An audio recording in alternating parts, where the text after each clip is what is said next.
tokoa, madio fiaina sady mazava tokoa. Izao tontolo izao dia tena feno fahomana. Ratsy no mameno ny voamanontolo tesik'Andriamanitra izay niseho teo any ny olona niseho mahamonolotra. Natsoina ianao a manaova samy fiaina ka ampidio avokoa ny zanaka sy ny zanaka mampahy. Dia nataonao any afak'Andriamanitra ka tsy misy dila ny paikiny rehetra. Tafiditra daholo ny biby rehetra dia niditra koa no manontolo dia no any nakamy sy ny ampona manontolo. Vao tafiditra ianao any dia avokoa ny orana efapolo any no sy efapolo any tondraka rano manerana ny tany.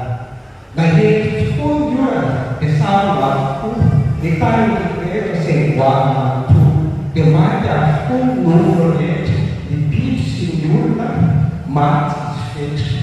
Natsara Andriamanitra, natsara anareo any, ary efa ny fotoana dia mieny izany rano. Dia voana no asy ny amponga ny rehetra sy ny zava-mananaina ary ny biby rehetra. Ary dia nitondrano Andriamanitra. Soyez fervents, multipliez-vous, remplissez la terre, Noa, Noa.